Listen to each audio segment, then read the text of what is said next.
Well, welcome everybody again. This is our second honoree. We're very excited, and I'm honored to be able to introduce and to present the second award that we're going to be giving this year at the conference, the Derrick Bell Legacy Award to Dr. Michael Olivas. I wanted to do a short intro and then give him some time to give some remarks. I know he knew Dr. or Professor Bell personally. And obviously he's had a long career as a scholar, as an intellectual, as a leader. I printed out the bio. There's no way I can do this in 2 to 5, not even 10 minutes. Dr. Olivas has had an extensive career. He's been very influential on a number of fronts. First as having graduated with both his PhD and his JD. He's both a higher ed scholar and a legal scholar. He's served everywhere from the presidency of the University of Houston downtown all the way, it looks like when he first started out, as a chair of a graduate program in higher ed at the University of Houston. He served on a number of visiting capacities everywhere from the University of Wisconsin to the University of Iowa. He's co-authored or authored 16 books, and I'm sure he's not done yet. Starting in 1979, where he wrote The Dilemma of Access for Howard University Press. And it looks like his most latest book was in 2020 with the NYU Press on Perchance to Dream, a legal and political history of the DREAM Act.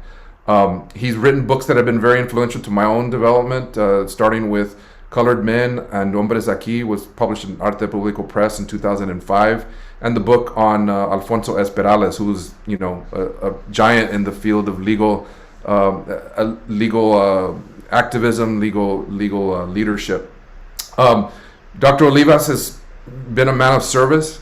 He's served on editorial boards for 20 scholarly journals. He's been given awards, too many to number, but the ones that really impressed me were he served as the president of the Association of American Law Schools in 2011. That same organization gave him the prestigious Triennial Award for lifetime service to legal education and law in 2018. He's the only person to be selected to these two honor academies, the American Law Institute and the National Academy of Education. That to me just spoke volumes to the longevity and the impact of his scholarship. Dr. Olivas has served in everything from ASH, which is a preeminent scholarly space for higher ed scholars, as well as AERA and a number of other organizations. He has a radio show in Albuquerque, and you can follow him on Twitter, and as a rock and roll law prof. He currently has a briefcase podcast that has won an award, also with the University of Houston Law Center. And after 38 years of serving as a distinguished professor there at the Law Center, he retired to his native Santa Fe, New Mexico.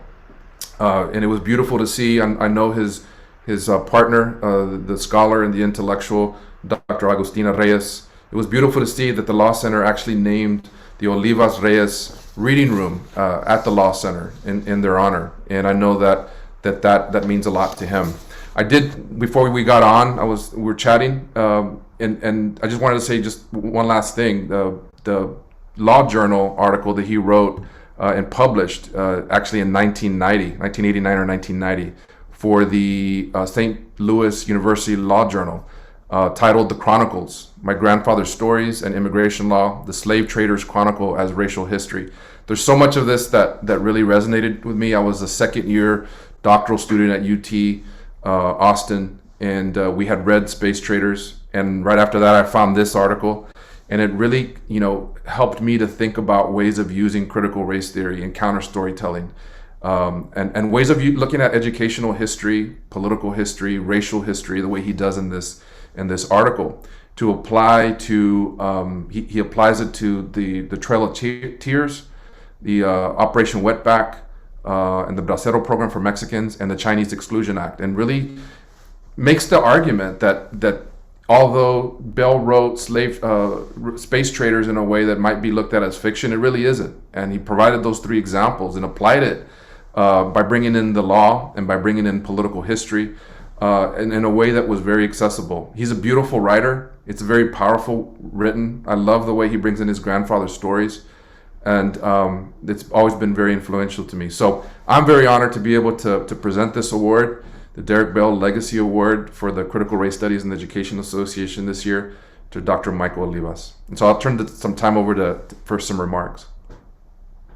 Thank you so much, Enrique. This is a genuine and distinct honor for two reasons. One, it's coming from a group of scholars that I admire very much, and some of whom I've come to know more recently. I'll talk about that in just a moment. But because it's to honor Derrick Bell, having an award named after you is really quite extraordinary, especially even though there are occasional missteps like today where I'd never received it. In part, I didn't know about the award, but it's not like I feel like it was inevitable. There have been so many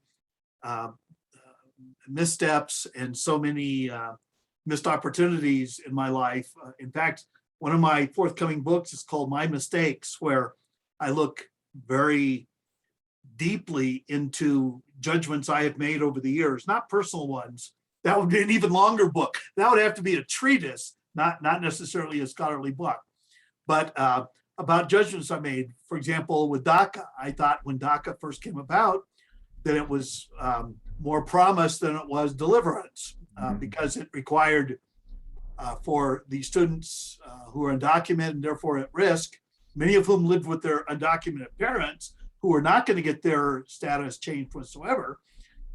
You had to give biometric information. You had to give them your eyeballs. You had to give them all this personal information, detailed, that if it were materially untrue, it would be illegal. And it wasn't clear that you were going to get employment authorization. You certainly wasn't clear you can get Social Security number. I figured that they would get legal presence, if not legal status. But even at its best, that was a sort of Damocles hanging over these students, as it still does, because there was no pathway to citizenship that was very clear. And when I saw it at first, this is as we were setting up the very first DACA clinic at the University of Houston Law Center, I was just afraid that it would come back to haunt me, these people, because they would be known to the government. And of course, I was very pleased to be wrong. And in truth, almost anything I've ever been wrong about, it turned out that I just didn't know enough, or I had jumped the gun, or I didn't see around the corner. The kinds of human judgments that are the frailties all of us have, especially if you are out in front of them. And I always tried to be, because I thought that these issues required resolution. I was very pleased, of course, when over 20 states started having in-state requirements for in-state tuition for undocumented students, including Texas. I figured, hell, if it happens in Texas, it can happen anywhere. Turns out that was true. And later they got financial aid. When the DREAM Act was introduced in Congress in 2001, it was introduced by Ted Kennedy, representing the left, and Orrin Hatch, representing the right. And I lost at least a dozen bets to people at NMFAS, having predicted with these two guys having introduced it's got to pass. Of course, here we are 20 years later, and it's not passed. And then it wasn't included in the Reconciliation Act. So I'll be glad to answer questions or to elaborate on that if people want to drop me a note. But here's how I have viewed this. I retired when I was 69, probably a little bit early, but it was a family decision, and Tina and I had kept a house here in Santa Fe over all these 30 plus years. So retiring here, even downsized in this apartment, which, as I see it on the screen, looks much more New Mexican than it's not my designing skills. That just sort of is the way, that it happens in Santa Fe. But I've been getting all these old guy awards. I feel like Kareem Abdul-Jabbar, the great basketball player, who, as he was going around from NBA city to city in retirement, collected rockers. A whole bunch of people gave, of teams, as he played the final game in Houston or wherever, gave him rocking chairs. Well, he's retired. to nurture his jazz collection, to write for publications, including Hollywood Reporter, where he has a column, etc. And I've always thought, and this guy had something to retire from. He had a real career where he set records and where everybody saw him as the mark of excellence. I think that, and the thing is, he was always very humble about it. I saw several televised remarks when he was receiving these awards. That's sort of the way I feel. The American Association of Hispanics in Higher Ed just recently gave me a Lifetime Achievement Award. And when I turned 70 this last February, turns out my father, Sabino Olivas III, had died in a car accident that he had caused in Albuquerque. And when I turned 70, my 9 brothers and sisters, most of them, because several live outside the United States now, but they contacted me and they said, "Well, you outlived Dad." And I said, "Yeah, well, that's better than the alternative." And they said, "Yeah, but remember, he looks so old." That's a typical Olivas kind of thing, where you honor and recognize with one hand, then you take it back before you can put it in your pocket. So in fact, while I was receiving the AAHE award, Arturo Madrid, a fellow New Mexican, and I know a cuate of yours who held a position there at Trinity for many years, also in a mixed marriage because he married a Tejana from El Paso, and like me, married way over his head. I gotta say, Arturo, in the best of worlds. But as I was receiving this, and a great anthropologist, Professor Ortiz Velez, Carlos Velez, the door was being knocked at, and they were delivering the award to me. I thought, man, it just happened. They said, "Well, we sent you all your awards." I said, "Well, I haven't gotten mine. You must have sent it to Houston, and they're going to burn it." Abbott found out he's going to burn it, or arrest me, or let somebody, else go out and arrest me. And then they delivered it. I thought, man, that was pretty cool. I was very sorry that the ceremony was unavailable to me. Last year was, I know it was postponed for a good reason, but I've got a number of friends in the Philadelphia, Delaware area, and it would have been great to see them, even if I had to wear a hazmat suit to do so, which is what I would have had to do. Yeah. If you're going to have a quarantine, Santa Fe is the place to do it. I will just say this. I didn't really plot my life. When I was a little boy, I used to carry 2 things in my head. Well, one I carried a book called Mythology by Edith Hamilton. And I could tell you every single Greek and Roman god and who begot whom and who is related to whom. And at my 50th high school reunion, people remember that. I said, "Michael, do you still have that Edith Hamilton book?" And I said, "Yeah, I got it over here. It's sort of worn out now." And they said, "You always had that thing." And that was one. That was one thing. The other was, I could tell you Hank Aaron's batting average that day, because I would go to the library and look it up. I always wanted to be a baseball player, and turned out I didn't have the talent. Although in the family garage, I found my old F for Fatima 8th grade athletic letter. So it turns out all these old things are recycling into my life. I will say this though, reading unlocked everything for me. My father used to say to me, "Why do you read John Updike? His life is nothing like yours." And I said, "Dad, that's the whole point of reading. It's the same reason I read Neruda, same reason I read Shakespeare, same reason I read Milton, same reason I read the comics. Reading gets me out of the life I hate." He said, "Well, you don't have that bad a life." I said, "No, the fact is I have access to books." And I have a cousin who, when I graduated from 8th grade, gave me a subscription to the New Yorker. I was like the only 13-year-old in the world that had a subscription to the New Yorker. And I would read it with a flashlight under the covers at the seminary, my high school seminary.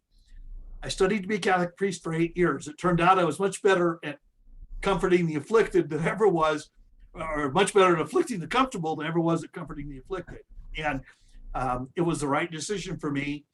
But it always assumed I would go to college, and rewarded me for being a good student. My classes were small. I had Latin for 8 years. I had a class in Latin my senior year in college.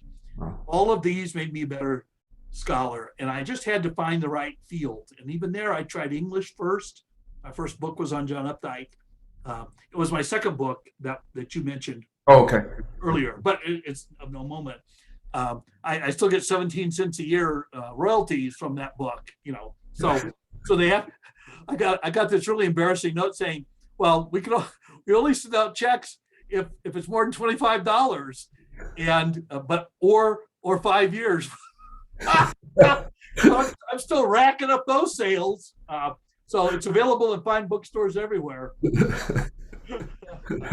Thank you all very much for this and the other Old Guy Awards. I appreciate it more than you know, because the truth is I have received so much more than I've ever given. I've had hundreds of students who, and despite the books and the articles and the memberships and so forth, what I really always measured myself by was how well my students did. Mm-hmm. And I had, as you know, I mean, many of you know Amari Nora, my very first doctoral student, and my very first postdoc, who was now retired from UTSA. And I've had 10 students who've been legislators. I've had 2 who've been federal judges. I have had many others who became college presidents and general counsel. When they were naming the Olivas Reyes Reading Room, an honor that I could never have imagined, both because it includes Tina, whose materials are on deposit in the City of Houston Library because of her time in office there. I got a note. One night they had a dinner for 6 students and they raised $100,000.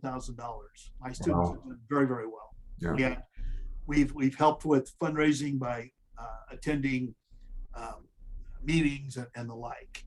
But the greatest one is a note I got from one of my early research assistants who worked with me in my higher ed law casebook. And she said that experience led her to want to become a college president. She was a nun from the Incarnate Word order, not headquartered, but located there in San Antonio. She became president of Incarnate Word University. And by the way, the person who took her place was married to a high school classmate of mine. So it becomes a small world. But here's the bottom line. She sent me a check for $25. And she said, Michael, when I took the vows, I took poverty, chastity, and obedience. And the only one I really had trouble with was obedience. But she said, you encouraged me to become a college president. And she did twice at both the orders colleges in St. Louis and San Antonio. But she said, I want you to know that this $25 check is like $1 million to me. And I just burst into tears. I mean, who wouldn't love to get this, retired nun's letter telling me how much influence I'd had on her when my whole life was formed by nuns and priests and dedicated lay people in the years of Catholic schooling that I had, including law school. Mm-hmm. That's great. Who can ever give back? Sure. You give because it's part of the job description and because it comes naturally to you. It's part of your nature. But it's the receiving that's the genuine reward. And receiving this award makes me very proud. And I accept it on behalf of Derrick Bell, who would have loved to have lived today and seen that people were all over him for teaching critical race studies. Mm-hmm. Here, when I got some hate mail the other day, I want you to know my hate mail hasn't diminished whatsoever. I still get about 100 emails a day, and a bunch of them are throwing me the finger and giving me that rocking chair award. And they say, you Mexicans, you want to come here and rewrite history. All I can remember is my grandfather saying, I didn't cross the border crossed me, from the family that came from Zacatecas, many years ago. But at the same time, I will just say this. If there's ever a demonstration for a need for CRT, it's that I'm pretty sure John Wayne did not own the Alamo. Yeah. And if we could correct even those basic mistakes that are constantly made, then it's been worth it. And so I urge all of you to do what your heart tells you is right, to remember to honor your students, and don't seek honors. They'll come your way. If with any luck, it'll be you'll get the old folks awards for having lived a life of service. Thank you very much to the association, to Liliana Castrillon, who I have begun to mentor. She's going to be attending this. And to the many others, I call them my mentirosos and my mentirosas, as well as my mentees over the years. Thank you all very much. I cannot imagine a better life. Thank you so much. Beautiful words. There's a few questions. I know we're up against time, but I wanted to at least ask. And first of all, I read again from this chapter, from this Law Journal article, I saw that your grandfather was a Dodgers fan. So as I was reading this, I'm sure he was smiling up there after last night's game against the Giants. And I know that, like you said, they had a long time farm. They had a farm team there in Albuquerque for many years. Yeah. Still do. Still do. Okay. AAA now. They're called the Isotopes. Used to be called the Dukes, and then the Dodgers. Yeah. When they moved from the sophomore league, when they played like the Carlsbad Potashers, it was like League Z level. They moved up to AA, and my dad was the liquor store clerk at the time. He didn't go to college until he had 6.5 kids. That's why we were living in Albuquerque at the time. And so I would take the bus and I would go clean up, or I would go have dinner, and I had a what was called a knothole gang pass. I'd get free admission, and all these guys, his buddies, would stop at the liquor store clerk store and pick up booze, and then I'd go, and then I'd come back with them afterwards, about a block away from Tingley Field at the time. Right now it's the zoo, the Albuquerque Zoo, although Central Liquors is still there. And during those years, the Alus, Maddie and the others, 3 of them were there, and they didn't know any English. They were sort of fumbling their way through. But there's a picture in the family album somewhere of the Alu kids, 3 of them at our house. Wow. What a great inspiration. Wow. And it turned out Hank Aaron, of course, did extremely well for himself. And but I could tell you every day how he had done, because I go to the library and I go to the sports page. They had it there for me, and I come in and look, see how he had done with the Milwaukee Braves the night before. And life was good in growing up in New Mexico. I got to say. Yeah, for sure. So just reading that part of your Law Journal article is, this idea of your grandfather's stories. And, you mentioned it earlier, the so-called anti-CRT movement in legislatures across the country, not basically telling us they don't want us to share or to understand or to center our grandfathers and our grandmothers' stories. I think that is part of the debate. So part of what I know we're going to be talking about for those of us who meet face to face in Delaware is what are some suggestions, what are recommendations, what should we do about this onslaught of legislative bills that are being passed, mainly across the South, but it's catching hold in school boards and in other governmental entities across the country. Is what do we do? And of course, it's coming at the same time that the voter suppression is happening, and that's happening at the same time that the assault on women's reproductive rights, on what's happening on the border. You also talk about it in that same journal article about what's happening with Haitians. That was written in 1989-90, and we're still dealing with similar issues that you've talked about. So, just a few words of wisdom in regards to that. Well, I would also say that I paid attention to the Chinese Exclusion Act. The first law is actually passed against immigrants and migrants, and it was typical. They brought them here, allowed them to come. Only men at the time, by the way, and would separate them from their families, wouldn't let them secure citizenship, required one white resident to speak on their behalf, and that was hard, of course, in those days, given the segregation and the isolation. And today, anti-Asian animus is at an all-time high. And so the thing about studying history is that although it seems ancient, it actually, in a certain cyclical way, comes back to haunt you. And the more you know about the past, the better you can be with the present. I think that we have to be politically active. I don't take that into my classroom when I advocate. I think that's not my choice, and that way I'm free to say that conservatives shouldn't do the same thing either. Although, for the most part, when a conservative claims cancel culture, what they mean is, their culture, not mine. They're canceling my culture. When they do that, then it's preserving American rights and replacement theory. That's the new one. Until Charlottesville, I hadn't really been aware of that as an active pestilence in the United States. But here it is on Fox News almost every night about how they're bringing in the wrong kind of people to vote. And of course, they all vote against Trump and voted when they weren't allowed to, et cetera. That just, of course, is BS. It was mostly Republican states where that occurred, and they had Republicans running the election. So I think that's just a big lie. But if you tell it long enough, as happened in Wehrmacht years, it will be believed by some people who will use that and misrepresent it and so forth. In my 8 years studying to be a priest and my almost 40 years of doing missionary work in Texas led me to believe that almost anybody can be saved because people's minds can change. It's amazing how many anti-vaxxers find God at the end of their lives and start making these pro-vaccine statements. Too little too late by then, of course, pendejos, and they passed it on to their kids and so forth, and they're jamming up our hospitals. I can't get my knee replacement surgery right now because it's considered non-elective.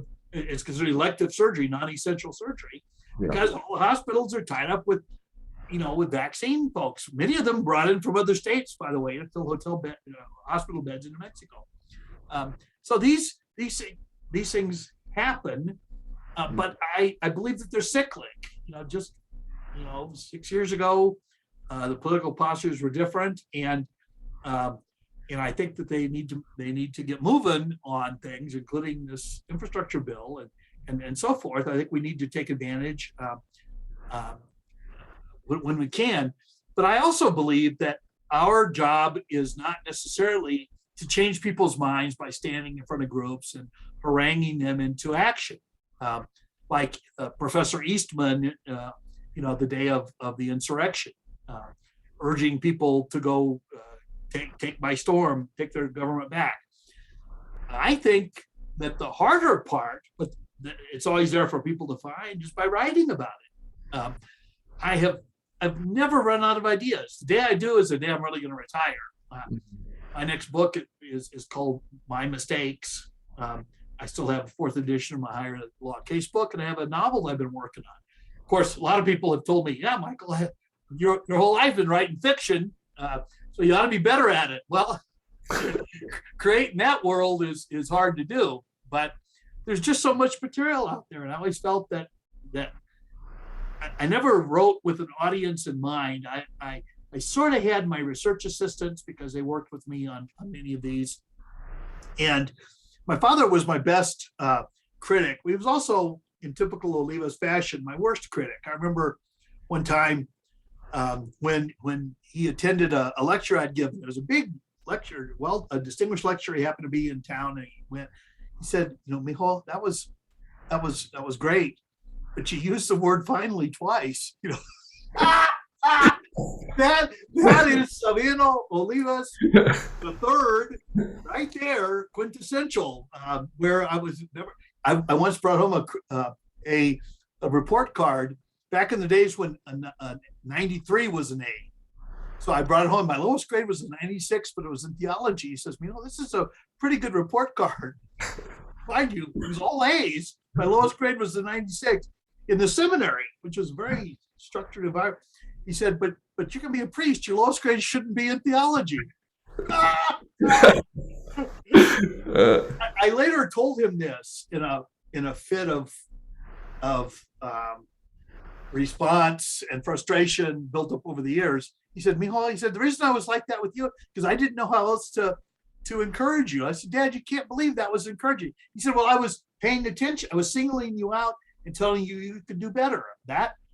So he used to say that as long as we brought home A's in effort and in conduct, we were okay, no matter what the grade was. And, of the 10 of us, seven have graduated from college. We have 2 PhDs, 5 master's degrees, and 2 law degrees. Of the 10 of us, that. So his view is that must have worked. Yeah, it must have worked. Yeah, that's great. It's not a theory of parenting, but it is a theory. Something was working. Yeah, that's impressive. Well, I know that we're up against time, and again, I just want to thank you for taking the time and for being the kind of example that we want to, look up to, but also kind of aspire to. Because I think you're right. This idea of reading and writing, we need our scholars, we need intellectuals that are going to put those arguments out there. There's so much misinformation, whether it's critical race theory or whether it's different versions of our own histories that need to be told. And so I know that is one thing that we're going to be talking about this coming conference, and so thanks for saying that. I wish you the best, and I look forward to being there and seeing you even virtually. When I started teaching in 1982, there were 22 of us, 22 Latinos, and 5 of them were at the University of New Mexico. We wouldn't let them travel in the same car or plane, figured they'd be like the Marshall football team and go down in flames. Today we have almost 275. We've had 5 presidents of the ALS. And it's not because you set out to do that, it's because you work hard and you provide service, and then it comes to define you. And I have always taken those opportunities, even if it meant when I was the only tenured Mexican American on the University of Houston faculty, I was on every search committee there was. There was like a rule in the guidelines that you couldn't have a committee unless Olivas was on it. But I worked hard to bring more people there. And the trick is always, and I don't resort to athletic measures. Usually when the urge to exercise comes over me, I lie down until it passes. You just end on this note. You got to leave the trail better than you found it. And it might not have been a clean trail, but honestly, if you clear the trail, others will find you. And I listened to and adored my grandfather, and he told wonderful stories. And I realized, and he was a school teacher at a time when there weren't many of us, who had education. He had a high school education, but he was articulate in 2 languages, and I just adored him. And we got to learn from our grandparents and from our parents and honor them. And the best way you can honor them is not by bringing home, just don't bring home the lowest grade in theology if you're studying to be a priest, guys. Thank you so very much. I do appreciate it.